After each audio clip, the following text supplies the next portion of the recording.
So hello friends, आप देख रहे हैं आपका चैनल शेयर बाजार विद आयुष और इस वीडियो में बात करेंगे आईआरएफसी के ऊपर। तो आईआरएफसी में आज का सेशन भी काफ़ी बढ़िया रहा। ₹1.70 ऊपर जाके स्टॉक बंद होता है। ऑलमोस्ट 4% से ज़्यादा की आज आपने तेज़ी देखी है स्टॉक के अंदर, क्योंकि बढ़िया कर रहा था वो। तो आफ्टर क्लोजिंग डेफिनेटली थोड़ा बहुत नीचे आया था, बट ये बात ज़रूर है कि स्टॉक में आज भी एक अच्छा मूव देखने को मिला। जो शुरुआती दौर में ऐसा लग रहा था कि सेलिंग थोड़ी सी बनती हुई देखने को मिल रही है, रिजल्ट का रिएक्शन थोड़ा सा नेगेटिव साइड पे आ रहा है, बट उसके बाद क्योंकि शुरुआत में देखिए एक बात साफ थी कि बाजार भी नीचे आ रहा था और बाजार के अंदर भी आपको प्रॉफिट टेकिंग देखने को मिल रही थी। लेकिन उसके बाद दोस्तों जैसे ही बाजार में आपको रिकवरी देखने को मिली, स्टॉक अपने आप देखिए रिकवर कर गया और डेफिनेटली तेजी में जाकर बंद होता है, अच्छी खासी तेजी में जाकर बंद होता है। एंड सबसे इंपॉर्टेंट बात क्या है, 50+ की क्लोजिंग आज हमने देखी है आईआरएफसी के अंदर। अब डेफिनेटली कल तो मार्केट बंद है इंडिपेंडेंस डे के कारण, लेकिन ये बात जरूर है कि दोस्तों जो आईआरएफसी के नतीजे निकल कर आए उसका रिएक्शन मार्केट्स पे कोई नेगेटिव सा पड़ता हुआ नजर नहीं आया। और यही मैंने जब पिछले रिजल्ट वाले वीडियो में बात कही थी कि यहाँ पर अगर शुरुआत में थोड़ी बहुत गिरावट देखने को मिलती है तो वो कोई बहुत चौंकाने वाली बात नहीं है, बट स्टिल अब यहाँ से ऐसा लगता है कि बढ़िया करता हुआ नजर आ सकता है, क्योंकि पिछला एक महीना जो रहा है आईआरएफसी का उसमें कोई डाउट नहीं है, बहुत शानदार रहा है। पिछले 6 महीने भी बहुत अच्छे रहे हैं, ऑलमोस्ट 70% के रिटर्न इन्वेस्टर्स ने क्लॉक करें, इन्वेस्टर्स को मिले हैं। एंड ओवरऑल यही है कि एक पेशेंस का यहाँ पर साफ साफ जो रिजल्ट है वो काफ़ी बढ़िया रहा। और इसीलिए दोस्तों आम निवेशकों ने 29 जैन 2021 को जो कंपनी लिस्ट हुई थी, 100% ज़्यादा के रिटर्न्स अब वो इन्वेस्टर कमा रहे हैं अगर उन्होंने पेशेंसली इस कंपनी के अंदर पैसा लगाए रखा, बनाए रखा और शेयर को बेचा नहीं। जिन्होंने पेशेंस रखा और वो बैठे स्टॉक के अंदर कि हाँ इस कंपनी के अंदर पोटेंशियल है, हो सकता है समय लगेगा, लेकिन जो पोटेंशियल है वो डेफिनेटली अब अनवील हो रहा है। और अपने आप में दोस्तों स्टॉक जो कह सकते हैं तेज़ी दिखा रहा है वो अपने आप में कामयाब, मतलब बहुत अच्छी दिखती है। बट ये है कि हाँ इसके अंदर काफ़ी समय इन्वेस्टर्स ने दिया है, उसको भी डेफिनेटली मिस आउट नहीं करना चाहिए, उसको भी नहीं भूलना चाहिए। काफ़ी देखिए इन्वेस्टर्स जो होते हैं वो कंपनी के बिजनेस मॉडल को सही तरीके से समझ नहीं पाते हैं। मैं ज़्यादा बात करूंगा रिटेल इन्वेस्टर्स की, बिकॉज अगर आप एक रिटेल इन्वेस्टर तो आपको समझ में आना चाहिए कि कंपनी का बिजनेस क्या है। देखिए कंपनी का सिंपल बिजनेस है कि ये इंडियन रेलवेज को फंड्स प्रोवाइड करती है डोमेस्टिक और ओवरसीज कैपिटल मार्केट से। जो बढ़िया फंड्स होते हैं उसमें आईआरएफसी एक मिनी रत्न कंपनी है और schedule A public sector enterprise है under the admin control of ministry of railways. और दोस्तों कंपनी जो है वो सीधा सीधा फाइनेंसिंग ऑफर करती है रेलवे को, जिसमें वो financing of acquisition of rolling stock assets, leasing of railway infrastructure assets और lending to other entities under the MOR यानी ministry of railways. So company क्या है, कंपनी आपको पैसे दे रही है। अब एक बात देखिए इसके अंदर सबसे अच्छी क्या है, आईआरएफसी का बिजनेस क्या है, वो पूरा टैक्स फ्री है। मतलब इसके बिजनेस पे कोई भी सरकार का टैक्स नहीं लगता है, जो अपने आप में सबसे प्लस पॉइंट है इसका। बिकॉज देखिए यहाँ पर कंपनी की जो भी कमाई होती है वो सीधे कंपनी के पास जाती है। ऐसा नहीं कि कंपनी का पोर्शन सरकार को देना पड़ रहा है इन अ फॉर्म ऑफ टैक्स। और क्योंकि आपको पता है देखिए बहुत सारी कंपनीज बढ़िया क्यों नहीं कर पाती, बिकॉज उनके ऊपर टैक्स इतना लग जाता है कि वो अपने बिजनेस को और ज़्यादा आगे नहीं बढ़ा पाती है। दूसरी बात क्या है कि दोस्तों क्योंकि गवर्नमेंट इसके प्रमोटर है, तो आपको प्रमोटर्स की चिंता कभी नहीं लेनी है कि प्रमोटर्स कैसे हैं। कंपनी के प्रमोटर गवर्नमेंट है तो हमेशा दोस्तों एक सेफ और साउंड वो ज़रूर आपको काम करता हुआ नजर आता है, बिकॉज गवर्नमेंट इसकी यहाँ पर प्रमोटर है। अब कंपनी का जो बिजनेस ऑपरेशन है उसमें दोस्तों major type of 3 type of businesses company करती है। इसमें पहला तो लीज आता है, यानी कंपनी पैसा देती है लीज पर, जिसमें कंपनी लीजिंग मॉडल को यूज़ करती है ताकि वो अपने जो भी रूलिंग स्टॉक एसेट्स है रेलवेज के उसको फाइनेंस कर सके और उसके ऊपर काम कर सके।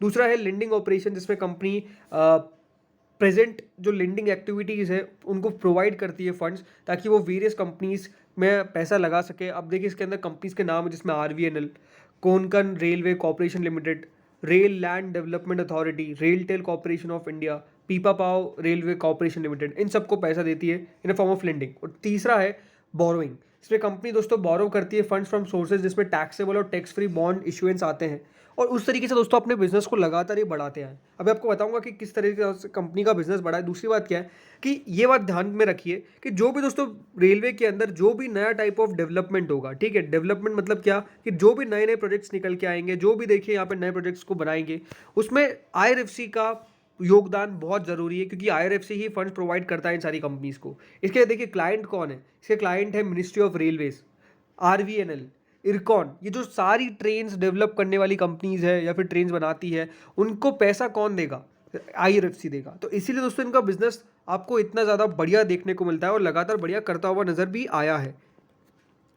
तीसरी अच्छी बात क्या है कि जो भी दोस्तों ये लोग लोन देते हैं वो लोन कभी डिफ़ॉल्ट नहीं हो सकता है, बिकॉज़ उसकी गारंटी कौन लेता है? उसकी गारंटी मिनिस्ट्री ऑफ रेलवेज़ लेता है, बेसिकली गवर्नमेंट लेती है।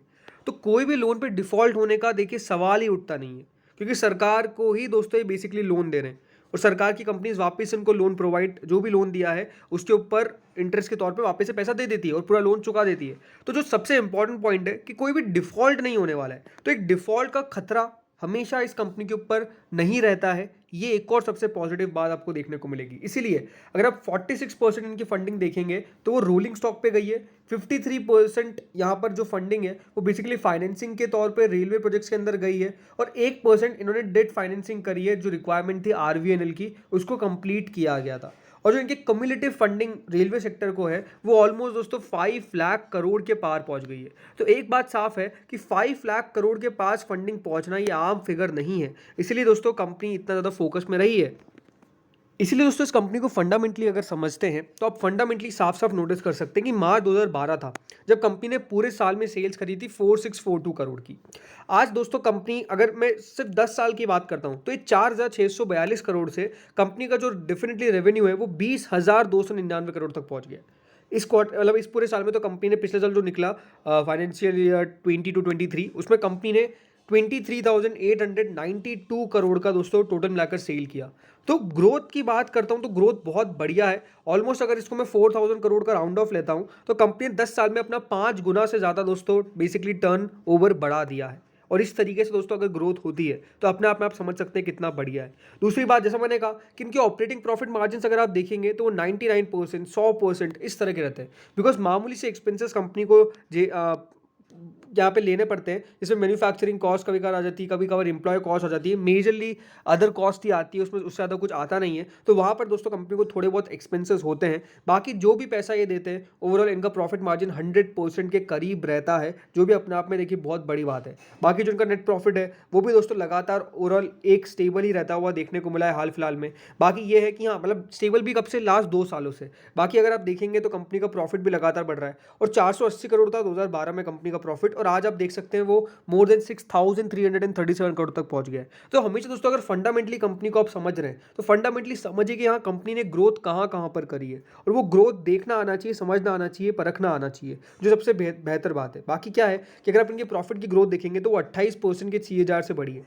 लास्ट 5 साल में 25% रही है, लास्ट 3 साल में 26% रही है। सेल्स ग्रोथ लास्ट 10 साल में 16% तक कंपनी की रही है। बाकी लास्ट 3 साल में 21% तक कंपनी की सेल्स ग्रोथ हुई है। और जिस हिसाब से दोस्तों गवर्नमेंट रेलवे के प्रोजेक्ट्स लेके आ रही है, भले वो वंदे भारत ट्रेन्स हो, भले वो दोस्तों नई नई टाइप ऑफ ट्रेन्स को इंट्रोड्यूस करना, जो एग्जिस्टिंग ट्रेन से उनके अंदर फिर से नई पूरी बोगीज बनाना, मतलब एक्सेट्रा जो भी काम कर रही है वो बढ़िया दिखता है और इसीलिए एक इन्वेस्टर काफ़ी ज़्यादा आकर्षक होता है। लेकिन एक बात आपको मुझे समझनी पड़ेगी कि ये स्लो मूविंग काउंटर रहेगा। अभी ज़रूर दोस्तों स्टॉक बढ़ा है, बट मैं आपको ये नहीं कह सकता कि यहाँ से आने वाले अगर आप 1 साल में भी रखेंगे इस स्टॉक को तो ये 100 रुपये का दावा मैं कर दूँ कि नहीं 100 रुपये हो जाएगा। मेरे हिसाब से वो बिल्कुल सेंसलेस बात होगी कि 100 रुपये अगर हो भी जाता है तो वो बहुत बड़ी बात तो नहीं है। लेकिन ये है कि कोई 100% क्लैरिटी नहीं है, लेकिन ये बात है कि अगर आप पेशेंस रखेंगे तो यहाँ से 100-200 रुपये की होने की क्षमता पूरी पूरी रखता है अभी भी।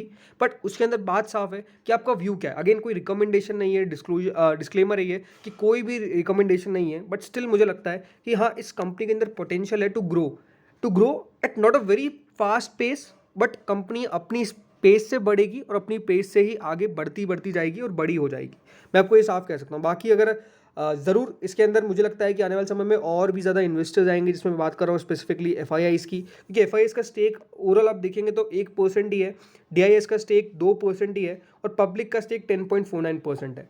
अब इसके अंदर पब्लिक का स्टेक डेफिनेटली इंक्रीज हुआ है, क्योंकि देखिए कोई भी छोटा स्टॉक रहता है तो उसमें मेजरली आपको पता ही है कि पब्लिक का स्टेक रहता ही रहता है, क्योंकि छोटा इन द सेंस कि देखिए जिसकी प्राइस, अब इसकी प्राइस 50 रुपये, तो एक रिटेल इन्वेस्टर डेफिनेटली उस स्टॉक को पिक करने में नहीं बताता है, ज़्यादा नहीं मतलब देता है कि वो खरीद ले लेता है स्टॉक जिनकी वैल्यू कम होती है। बट ये है क्या इसके अंदर FIIs DIS का भी पैसा आएगा।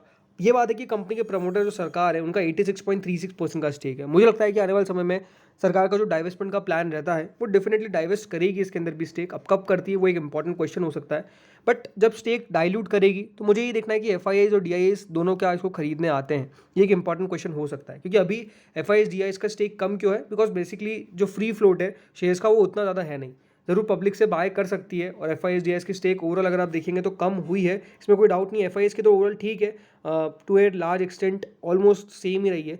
DIS ने अपनी स्टेक कम करी है, 2% तक लिया ये DIS अपनी स्टेक को, बट ठीक है, कोई दिक्कत वाली बात नहीं है। बाकी इस वीडियो में तो इतना ही था। मुझे ये ज़रूर लगता है कि स्टॉक में पोटेंशियल है कि ये 60 रुपये का बहुत जल्द हो सकता है। अब देखते हैं होता कब है। इस वीडियो में इतना ही था। बाकी आप लोग भी आपके व्यू बताइए, आपको क्या लगता है यहाँ से IRFC कहाँ तक पहुँच सकता है। Thank you friends.